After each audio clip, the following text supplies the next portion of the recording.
অহংকার, জুলুম আর ক্ষমতার দম্ভে অন্ধ এক শাসক। নিজেকে নিজে ঈশ্বর দাবি করা পৃথিবীর ইতিহাসে সবচেয়ে বড় নিষ্ঠুর এক রাজা ফেরাউন। আর তার বিপরীতে কোনো রাজকীয় ক্ষমতা ছাড়া কেবল আল্লাহর উপর ভরসা করে দাঁড়িয়ে যাওয়া একজন নবী, হজরত মুসা আলাইসাল্লাম। মানব ইতিহাসের সবচেয়ে রোমাঞ্চকর এবং শিক্ষণীয় লড়াই এটি। কি ঘটেছিল তখন? কিভাবে ধ্বংস হয়েছিল অহংকারী ফেরাউনের? চলুন জেনে নেওয়া যাক আজকের এই ভিডিওতে। রাজপ্রাসাদের ভেতরে হজরত মুসা আলাইসাল্লাম এবং তার ভাই হারুন আলাইসাল্লাম দাঁড়িয়ে আছেন। সামনে সিংহাসনে বসা রাগান্বিত ফেরাউন। তুর পাহাড়ে আল্লাহর সাথে কথোপকথন এবং নবুয়ত লাভের পর আল্লাহ তাআলা হজরত মুসা আলাইসাল্লামকে নির্দেশ দিলেন ফেরাউনের দরবারে গিয়ে তাওহীদের দাওয়াত দিতে। আল্লাহ বলেছেন, তুমি ফেরাউনের কাছে যাও, সে সীমা লঙ্ঘন করেছে, কিন্তু তার সাথে নরম ভাষায় কথা বলো। হজরত মুসা আলাহিসাল্লাম তার ভাই হজরত হারুন আলাহিসাল্লামকে সাথে নিয়ে ফেরাউনের রাজ দরবারে প্রবেশ করলেন। তিনি অত্যন্ত নম্রভাবে ফেরাউনকে বললেন, একমাত্র আল্লাহর ইবাদত করতে এবং বনি ইসরায়েল জাতিকে দাসত্বের শৃঙ্খল থেকে মুক্তি দিতে। কিন্তু ক্ষমতার মোহে অন্ধ ফেরাউন এই আহ্বানকে সরাসরি প্রত্যাখ্যান করল এবং মুসা আলাহিসাল্লামকে উপহাস করে বলল, কে সেই রব? আমি তো তোমাদের শ্রেষ্ঠ রব। বিশাল এক ময়দান, একদিকে শত শত জাদুকর তাদের লাঠি ও দড়ি ছুঁড়ছে যা সাপের মতো ফনা তুলছে, অন্যদিকে হজরত মুসা আলাহিসাল্লাম শান্তভাবে দাঁড়িয়ে। ফেরাউন মুসা আলাহিসাল্লামকে একজন জাদুকর বলে আখ্যায়িত করল এবং তাকে পরাস্ত করার জন্য মিশরের সব নামি দামি জাদুকরদের একত্রিত করল। দিনটি ছিল উৎসবের দিন। হাজার হাজার মানুষের সামনে জাদুকররা তাদের জাদুর লাঠি ও দড়ি নিক্ষেপ করলো। চোখের পলকে সেগুলো ভেস্তে সাপের মতো নাচতে শুরু করলো।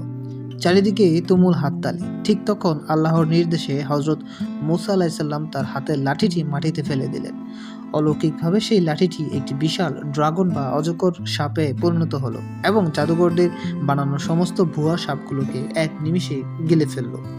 এই দৃশ্য দেখে জাদুকররা বুঝতে পারল এটা কোনো জাদু নয়, এটা স্বয়ং ঈশ্বরের অলৌকিক ক্ষমতা। তারা তখনই সিজদায় লুটিয়ে পড়ে বলল, আমরা মুসা ও হারুনের রবের উপর ঈমান আনলাম।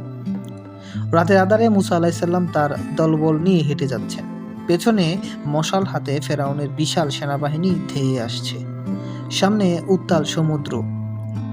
জাদুকরদের পরাজয়ের পরও ফেরাউনের অহংকারই কমেনি, বরং বনি ইসরায়েলের উপর অত্যাচার আরও বেড়ে গেল। সর্বশেষ আল্লাহর নির্দেশে এক রাতে হজরত মুসা আলাইসাল্লাম বনি ইসরায়েল জাতিকে সাথে নিয়ে মিশরের সীমানা পেরিয়ে রওনা হলেন। সকাল হতেই ফেরাউন তার বিশাল ও সুসজ্জিত সেনাবাহিনী নিয়ে তাদের পিছু ধাওয়া করল। এক পর্যায়ে মুসা আলাইসাল্লাম ও তার অনুসারীরা এসে পৌঁছালেন লোহিত সাগরের তীরে। সামনে উত্তাল জলরাশি আর পেছনে ফেরাউনের রক্তপিপাসু বাহিনী। বনি ইসরায়েলরা ভয় পেয়ে চিৎকার করে উঠল, মুসা, আমরা তো ধরা পড়ে গেলাম। কিন্তু মুসা আলাইসাল্লাম দৃঢ় কণ্ঠে বললেন, কখনোই নয়, আমার সাথে আমার রব আছেন, তিনি অবশ্যই পথ দেখাবেন। ঠিক তখনই আল্লাহর নির্দেশ এলো, তোমার লাঠি দিয়ে সমুদ্রে আঘাত করো। মুসা আলাইসাল্লাম আঘাত করতেই সমুদ্রের পানি দুই ভাবে বিভক্ত হয়ে গেল। মাঝখানে তৈরি হলো একটি শুকনো রাস্তা। মুসা আলাইসাল্লাম তার জাতি নিরাপদে সমুদ্র পার হয়ে গেলেন। ফেরাউনের পরিণতি এরপর কি হলো? ফেরাউনের বাহিনী সমুদ্রের মাঝখানের রাস্তায় প্রবেশ করেছে। হঠাৎ দুই পাশের পানির বিশাল দেয়াল ধসে পড়েছে, ফেরাউনের পানির ডুবছে। এই অলৌকিক রাস্তা দেখে অহংকারী ফেরাউন ও তার সেনাবাহিনী নিয়ে সমুদ্রের মাঝপথে নেমে পড়ল। কিন্তু তারা দেখলো মাঝখানে পৌঁছালো, তখনই আল্লাহর হুকুমে সমুদ্রের পানি আবার আগের রূপ ধারণ করলো। ধসে পড়ল পানির বিশাল দেয়াল। মুহূর্তের মধ্যে লোহালক্কর আর অহংকার সহ তলিয়ে যেতে লাগলো ফেরাউনের পুরো বাহিনী। মৃত্যুর কোলে ঢলে পড়া ঠিক আগ মুহূর্তে যখন নোনা জল ফেরাউনের গলায় প্রবেশ করছিল, তখন সে চিৎকার করে বলল, আমি ঈমান আনলাম যে বনি ইসরায়েলে যার উপর ঈমান এনেছে তিনি ছাড়া আর কোনো ইলাহ নেই। কিন্তু তখন বড্ড দেরি হয়ে গেছে। আল্লাহ তার তওবা কবুল করলেন না। আল্লাহ বললেন, আজ আমি তোমার মৃতদেহকে বাঁচিয়ে রাখবো যাতে তা পরবর্তী প্রজন্মের জন্য শিক্ষণীয় নিদর্শন হয়ে থাকে। আউট্রো বা শিক্ষা।